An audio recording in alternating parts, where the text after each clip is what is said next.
شجرہ طیبہ کی شاخیں ہیں، اور شر، برائی، گمراہی، خیالات کی ہو، نظریات کی ہو، علم کی ہو، عقیدے کی ہو، عمل کی ہو، اخلاق کی ہو، سب کے ڈانڈے شرک کے شجرہ خبیثہ سے ملتے ہیں۔ اس شجرہ خبیثہ کے برگوبار ہے جو بھی برائی ہے، عمل کی یا علم کی، اور اس شجرہ طیبہ کے برگوبار ہے جو بھی خوبی ہے، عمل کی یا عقیدے کی۔ یہ میرا تاثر ہے، اور جب تک اس انداز میں وہ آپ کو اندرونی رشتے ظاہر نہیں ہوں گے، آپ پر منکشف نہیں ہوں گے، وہ اجتہادی بصیرت جو ہے پیدا نہیں ہو سکے گی۔ اب آئیے ایک اور بات دیکھیے، شرک میں اور الحاد میں کیا فرق ہے، یہ بھی ہم نہیں سمجھتے۔ الحاد، مادہ پرستی، وہ کیا ہے؟ ایتھیزم، کسی بھی خدا کا انکار۔ ہمارے آج کے دور کی سب سے بڑی گمراہی یہ ہے۔ شرک کیا ہے؟ خداؤں کو ماننا۔ یہ کیا ہے؟ تھیزم ہے، لیکن پولی تھیزم ہے۔ توحید کیا ہے؟ مونو تھیزم ہے، ایک خدا کا ماننا۔ لیکن شرک کے اندر ایک اور حقیقت کو پہچان لیجئے، شرک میں ہمیشہ ٹاپ پر ایک خدا کو مانتے ہیں، باقی سارے خدا نیچے ہوتے ہیں، اوپر جا کر وہ توحید ہوگی ہمیشہ۔ کوئی مشرکانہ نظام ایسا نہیں ہے جو ٹاپ پر جا کر توحید نہ بن جائے۔ دیکھیے، ہندو دیویاں، دیوتا بے شمار، لیکن مہادیو وہ بھی کیا دو ہیں؟ مہادیو وہ تو ایک ہے۔ انگریزی میں گاڈز، گاڈیسز، لیکن وہ چھوٹے جی سے لکھے جائیں گے، چھوٹے جی سے لکھے جانے والے گاڈز اینڈ گاڈیسز۔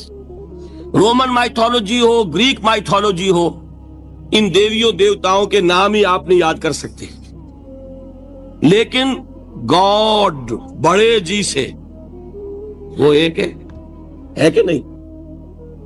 ٹاپ پر جو ہے وہ ایک ہے، اس کو وہ بھی مانتے ہیں کہ اومنی پوٹنٹ، اومنیشنٹ، اومنی پریزنٹ، علی کل شیء قدیر، بکل شیء علیم، ہر جگہ موجود، وہ تو ایک ہی ہے، وہ تو کیپٹل جی سے لکھا جائے گا۔ باقی اس کے نیچے فوج ہے دیویوں کی، دیوتاؤں کی، خداؤں کی اور خدانیوں کی، وہ گاڈز اینڈ گاڈیسز ہیں۔ عرب میں کیا تھا؟ میں نے پہلے آپ کو وہ دو مثالیں دے دی ہیں، تیسری اور ایران کی لے لیجئے۔ خیر کا خدا اور شر کا خدا اور،